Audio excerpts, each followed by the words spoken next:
Ready for the next page?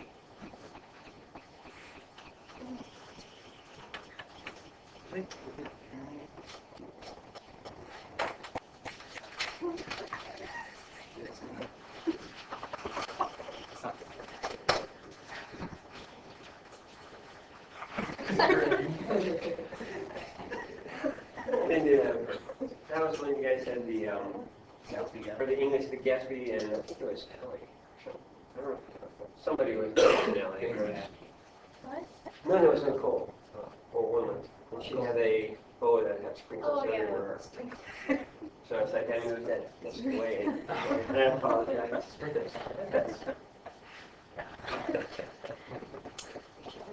So as Michael's walking down the hall, she will be hearing.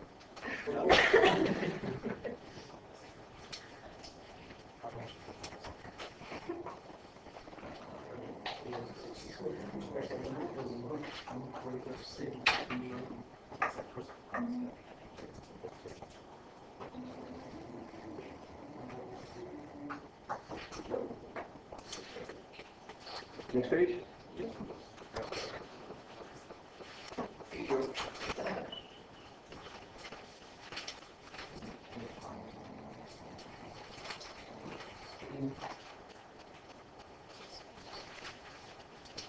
All right, folks, questions on the homework? Yes. 64. Any others? 64.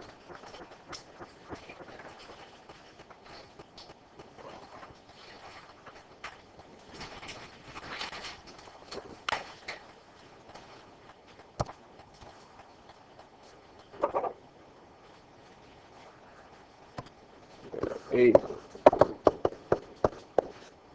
-1 to the n. No, 2n plus 1.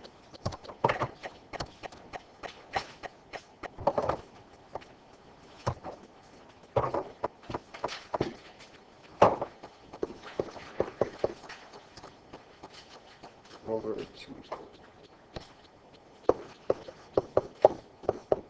Is that what it was? Yes. Yes. Okay, and so starting off with a naught. So here it is, just plugging in n equals 0, n equals 1, n equals 2, and so forth.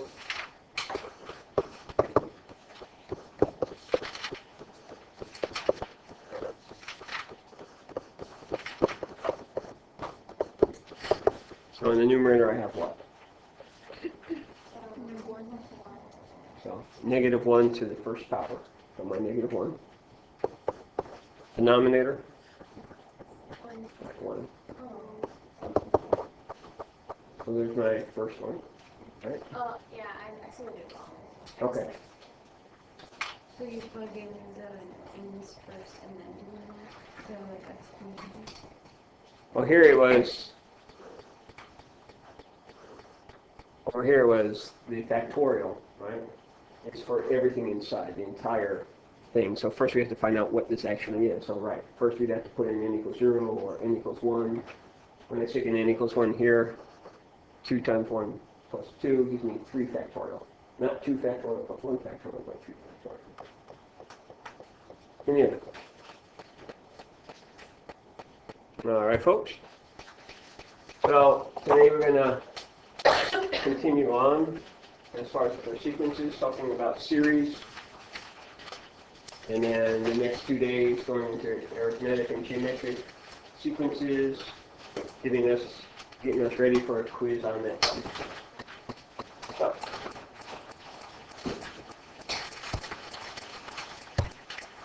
let's talk about summation notation. So the sum of the first n terms of a sequence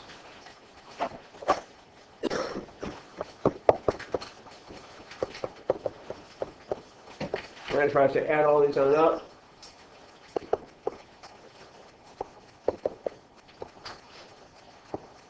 We can just write it this way as far as a capital sigma. And beneath that capital sigma, I equals 1, and on the top n of a sub I. Right, as a sum of a sub I from I equaling 1 to n, where I is just called my index of summation.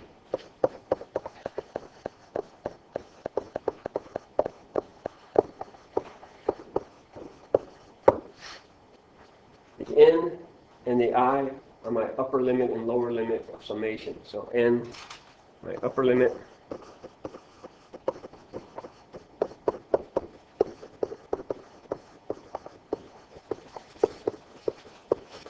summation in that one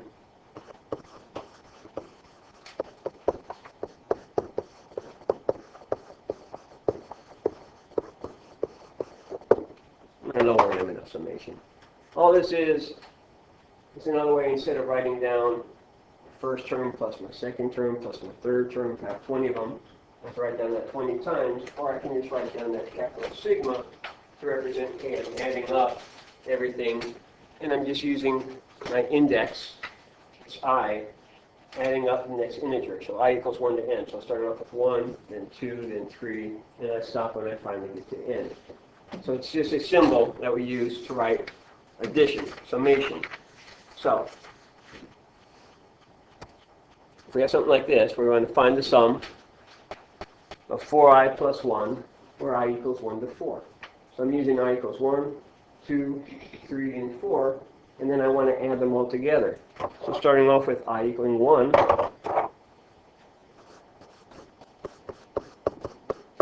here's my I equals 1, and then I'm going to add it when I equals 2. Add the third term.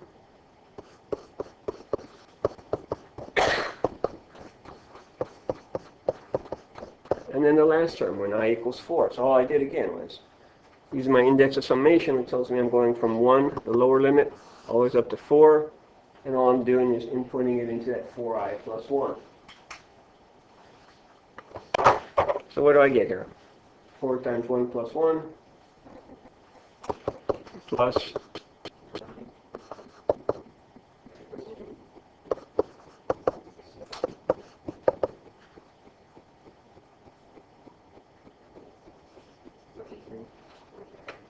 what do we get? 44. Let's try 44. Right. So my 17 plus 13, 30, plus 9, 39, plus 5, 44. Again, that's all my summation symbol is. It's saying add up all those terms, but instead of listing them out, we just use the symbol here, capital sigma.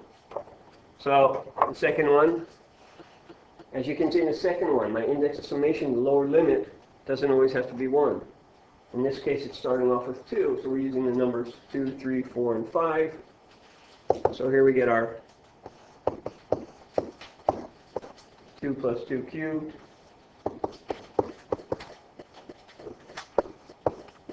plus 2 plus 3 cubed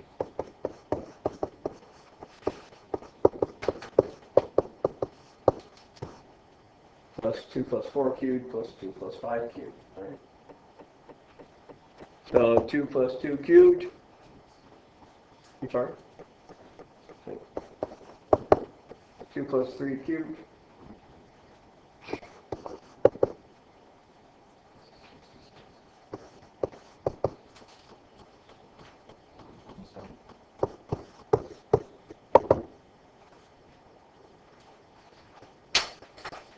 adding this all up.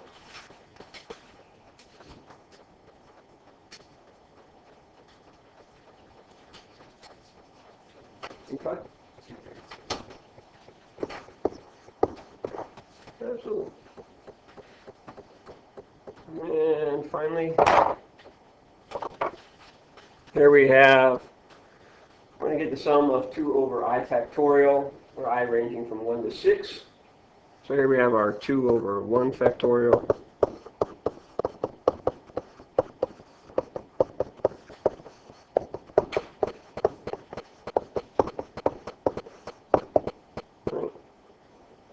We can easily do this in our head, especially that 6 factorial stuff. Or if we want to,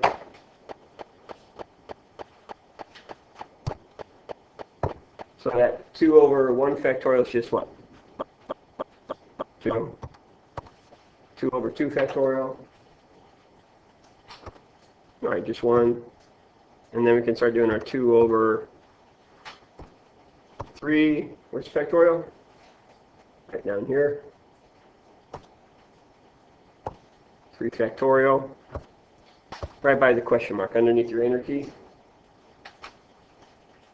plus 2 over 4 factorial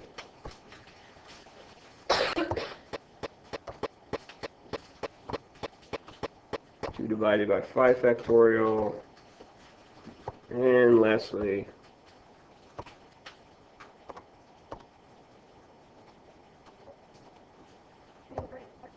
Sorry, what did you press? What did you press at the... It's really big. Does it matter if I put parentheses on the 2? I always do that for safety as far as you never know what you're going to get. Again, good housekeeping using the parentheses. Because if you don't use that parentheses, perhaps it may think that you're doing 2/3 factorial, but I don't think that's very necessary. So here we come up with 3.44. Our answer there.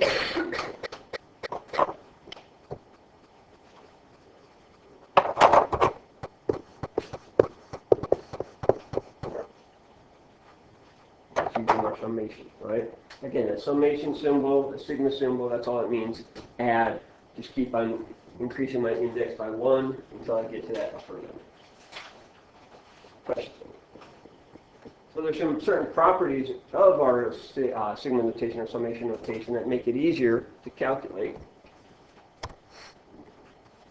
First one, here we have the sum of constants, I equaling 1 to n. So what is my first term? What is A1?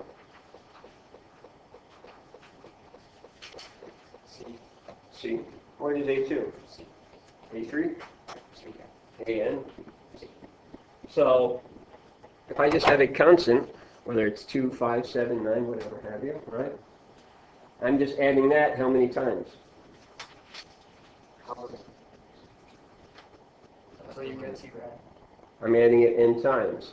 So adding the same number n times is the same thing as just multiplying c times n. C times n is the same thing as c plus c plus c n times.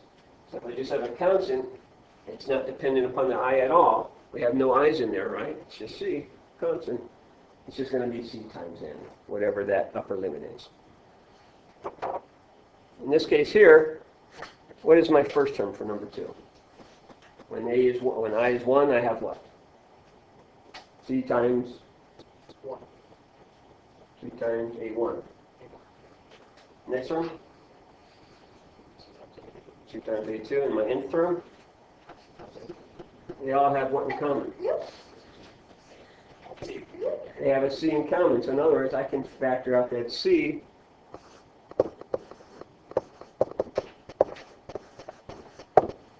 and then just do the summation of the A sub I.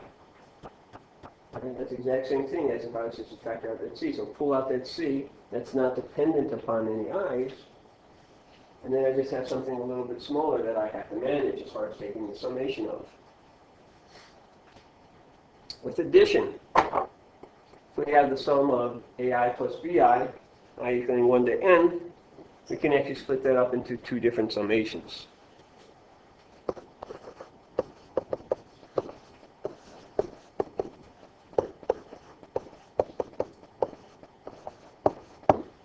Giving us the sum of AI, I equaling 1 to n, plus the sum of BI, I equaling 1 to n. And likewise with subtraction,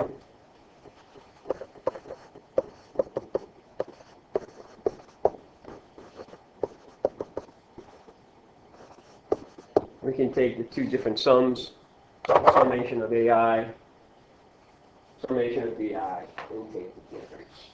It would equal the exact same thing as doing the sum of AI minus BI.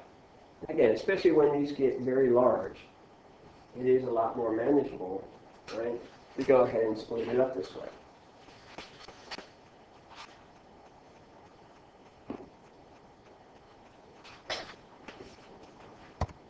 So if we have something like this, I'm doing the sum of 8, k goes from 1 to 6. What am I going to do here? 6 times 8. Well, instead of writing down the first term as 8, plus the second term of 8, down to the 8th term, or excuse me, the 6th term being 8, So you said this is just my constant times my upper limit, so my 6 times 8, and it's just 48. If you want to write out all the terms, great. Write down 8 plus 8 plus 8 plus 8 plus 8 plus 8. Say, okay, take my shoes off and count. 8. What about the second one? You lost a letter grade for that. Sorry. So, what do we do with this one? So I take out that constant, the constant of 4, which has nothing at all to do with my I.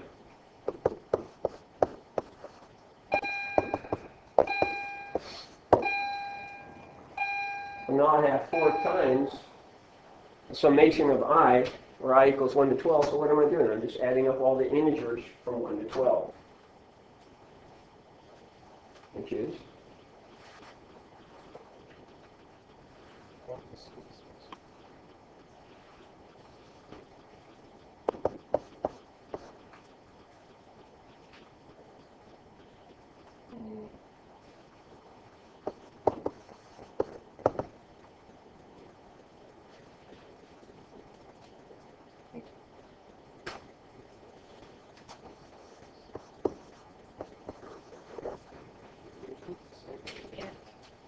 so if you gave it to me.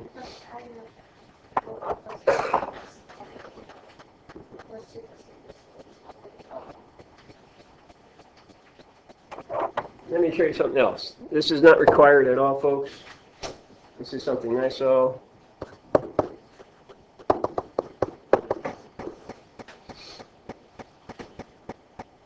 You can do that on your calculator. 1 plus 2 plus 3. You can use entire fingers, right?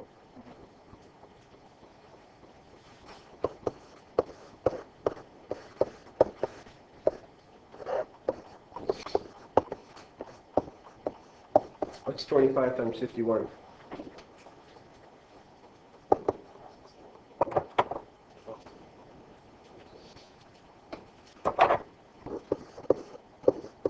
What do you think 1275 is?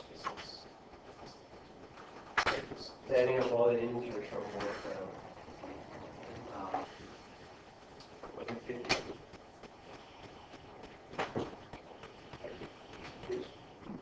So, this is not something that, by no means am I going to test you on, but having the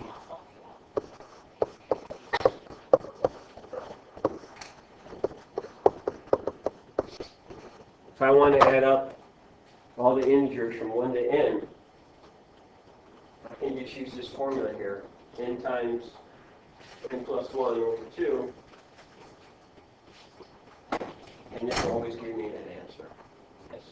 I'm not going to, nor I won't give you anything where you have to count up to 50 or anything like that, folks. If you want to calculate from 2 to n, then this has to be n plus 2, or is it always n? It would be that exact same thing, but then you would do what? Subtract 1. Okay. Oh, subtract, okay. Right. Yeah, this formula is always from 1 always on up. So if you're starting at 4 or something like that, just remember, okay, add, subtract 3, 2, and 1. Okay. But again, I'm not testing you on this. All right.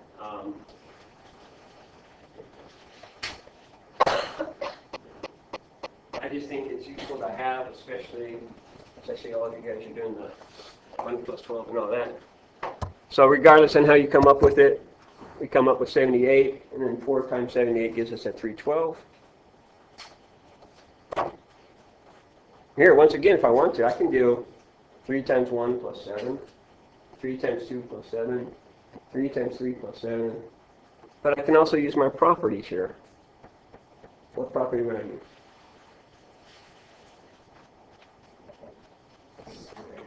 I have addition here, so I can split it up, right? I can say this is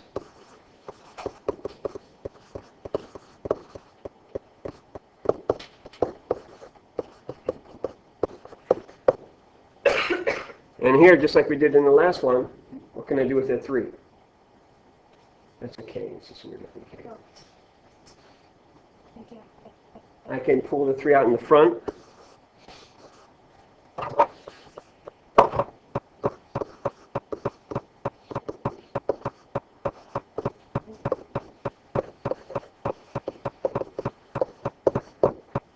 now I'm just left with 3 times adding up all the integers from 1 to 4, which is, that's what we can do on our hands. And then here, what do I have? Constant, right? So 7 times 4, 28. Giving me what?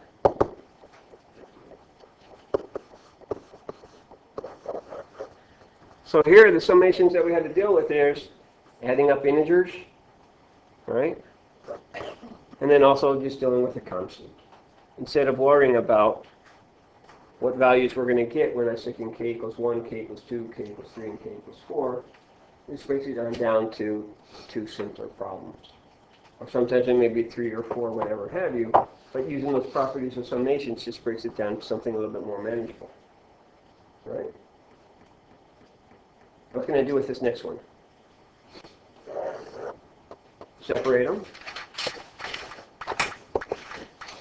So I separate the first one and I have 5i. What can I do with the 5? Pull it out in the front.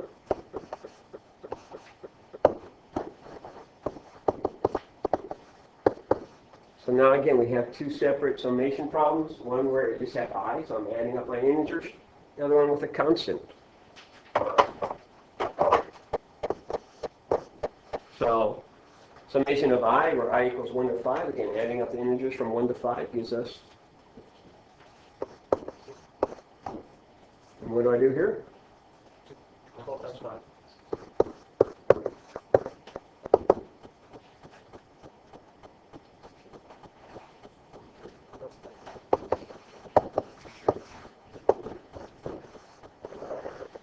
Giving us a number of 15. It's just using the summation symbol, folks. Questions on that? Yes.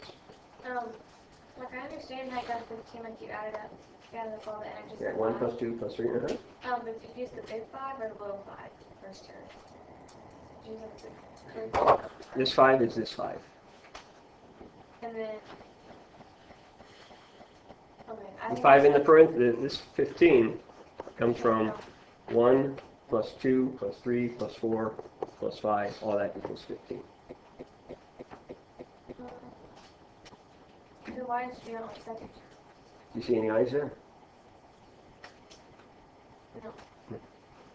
This is just a constant, Oh, right, which was our one property. It's just that number times my constant. All right. So we use the summation notation quite a bit, particularly when we're defining what a series is. So a series is just the sum of the terms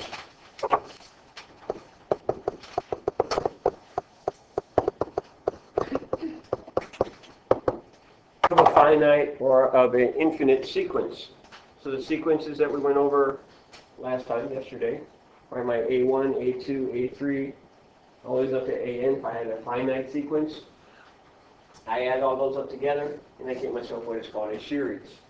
Or if I had an infinite sequence, adding all those terms up gives me that infinite series.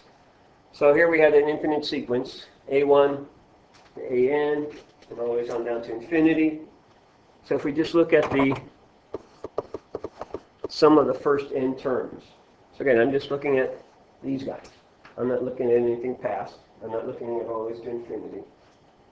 If we just look at the first n terms, add them all together,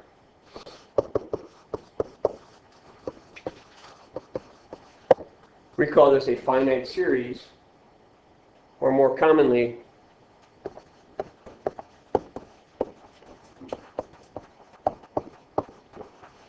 we call this the nth partial sum. Because it's only part, right, as far as this thing goes all the way down to infinity, but we're only adding up all those terms up to n, so we have our nth partial sum.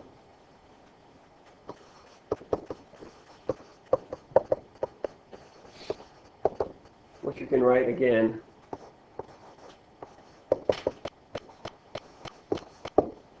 using our capital sigma, our summation notation, sum of ai, where I equals 1 to n. If we take a look at the sum of all of the terms of the infinite sequence, so going all the way down to infinity, over infinite sequence, we call this a infinite series. And what does that one look like?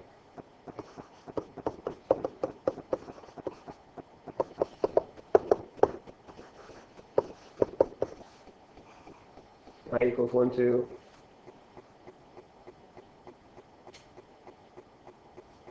What's the name of this called again? So I equals 1, 2. Infinity. I think so. So my nth partial sum, I'm just adding up the first n terms. My infinite series, I'm adding up every single term, all the way on down to infinity. We're going to be here a very long time counting up those terms, aren't we? Infinity is not countable, no. So, let's take a look at this then here. We have the summation of 3 over 10 to the n, or I equals 1 to infinity, so I have myself an infinite sequence here. But we want to find first things first. We want to find the third partial sum. So what do I need to find? The third partial sum is saying to do what? Add what? The first 3 terms, right? So I want to find out what is A1, A2, A3, and then just add them together. Right? That is what it means that I have nth partial sum. So my A1, 3 over what? 3 over 10 to the first power, just take. My A2, 3 over 10 squared, or 3 over 100. A3, 3 over 10, same thing as 0.3. 3 over 100.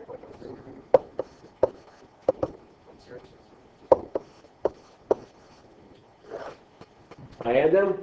There's no reason to use a calculator, folks.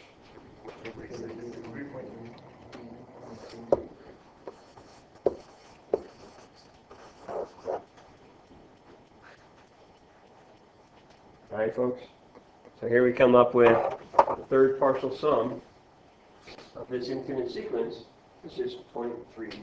That's all you have to do here, right? But the next one, part B, told us to do what? Find the sum. So they want us to do what? Add up every single term to infinity. So guys, get started.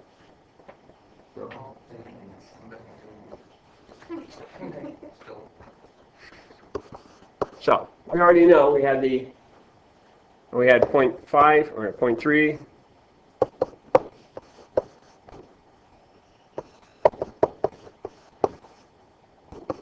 What's going to be next? And so forth, right? So what are we going to wind up with here? Actually, 0.333 repeating, which is just what? If you guys don't know, it's in the poster in the back. Absolutely. So 0.33 repeating is just 1/3. This would be the answer I'd be expecting, the 1/3, not the 0.33 repeating. What about this one?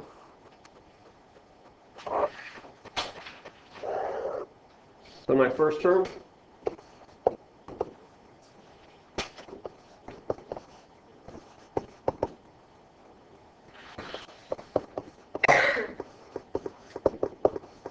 absolutely. So 5 over 10, 5 over 100, 5 over 1,000, just like we had before, 0.5.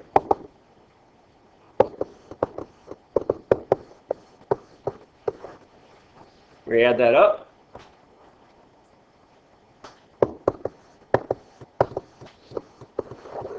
There is my third partial sum, 0.555.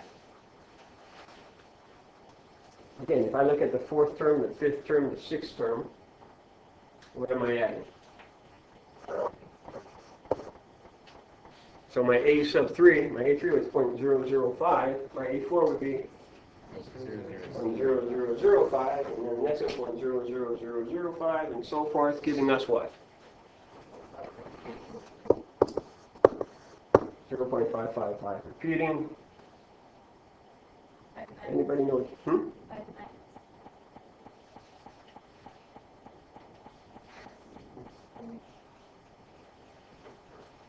This is what I would want you to stay with.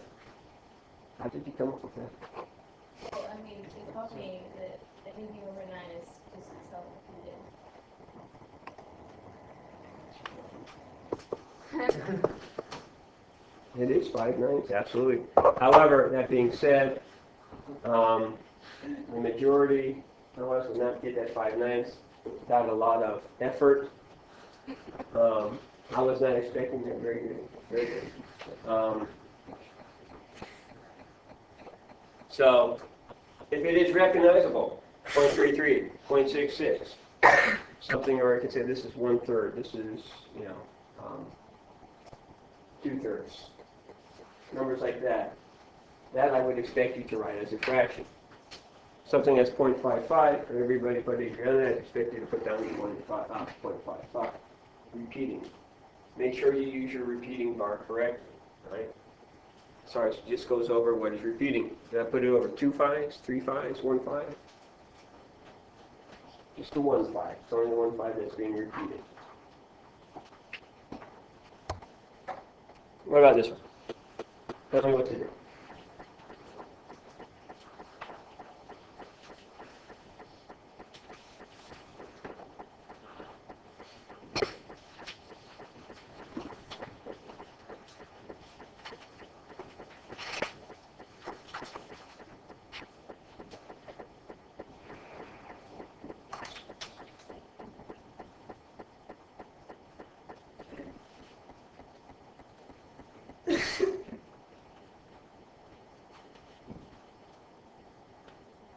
So what are they asking us for here?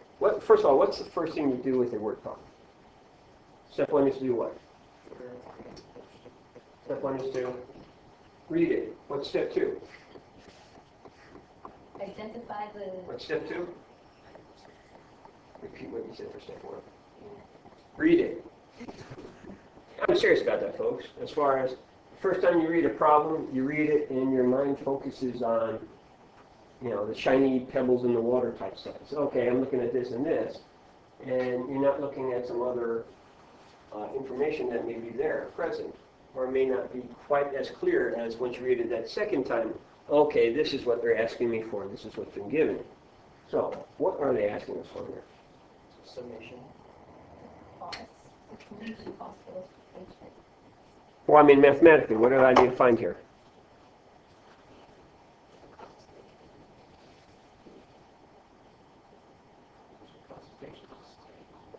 Well, that sounds like English to me. Mathematically, what do I need to do here? Find A and for yours 1 to 7. And F. Tony? Thought I heard it. From your 0 to 7? Just do what he said. But So you're finding A and using the years 0 to 7. You guys are doing a lot of extra work.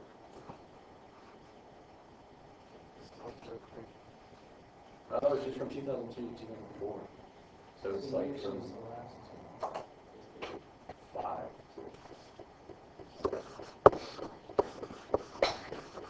As Tommy just said, that very last piece of information, it tells you we're just looking from 2002 to 2004. And here it tells us that n equals 0 corresponding to 1997, therefore corresponding to my 2002 and 2004 is just n equals 5 to 7. So I need to find out what is A5, A6, and A7 by substituting in 5 for my n, substituting in 6 for my n, substituting 7 in for my n, and then 7. So, what do we do?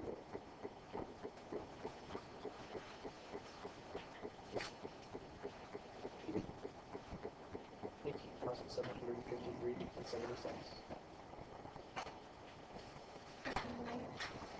So A5 would be Sophie. So again, for A5, what am I doing? Wherever I see an n equals an n, I'm just replacing that n with a 5.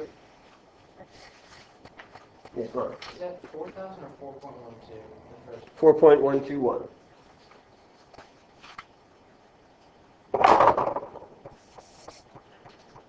4.121. n cubed minus 89.65 n squared plus 615.3 n plus 4,907.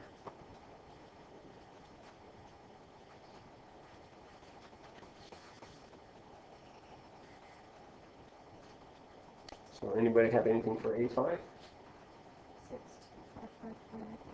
6 to what?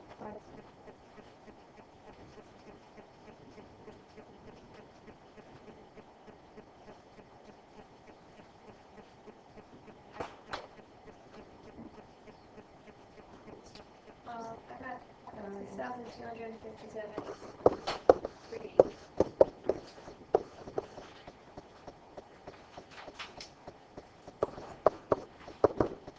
Everybody else get that, or somebody get something different? Once you input this into your calculator, are you going to do that whole new equation? Don't forget to use your up arrows, right? Use your up arrows, select that equation, and then all I'm going to do is change my, wherever I had a 5, put in a 6. You know what I'm talking about? No. Okay.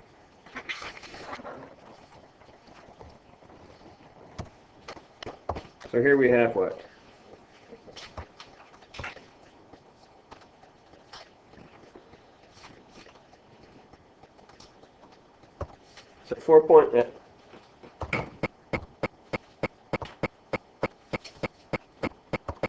So 4.121 times 5 to the third power minus 89.65 times 5 squared plus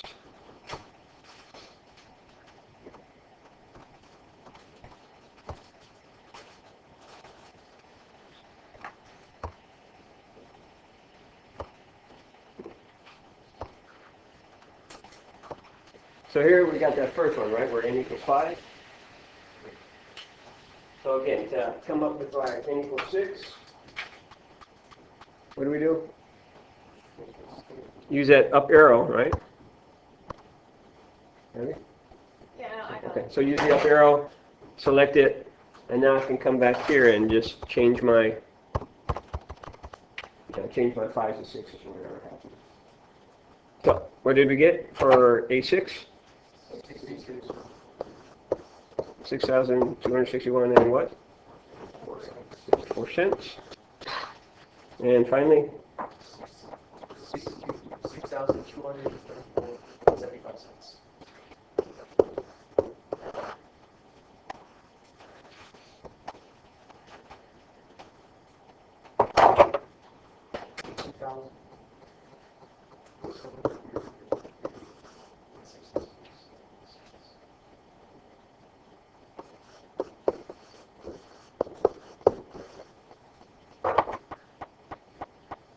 You didn't calculate it right. it's in the actual number, it's not rounded. It's an when I actual like number. when I like arrow down, it's 664. Take a look. Well, 54, wait, 0.38, 0.54, 0.75, 8, 12. Okay, no, you're absolutely right. Because the other one's correct. So, questions here, folks. Okay, using the summation or the products, the properties of our summation to help us find this particular series.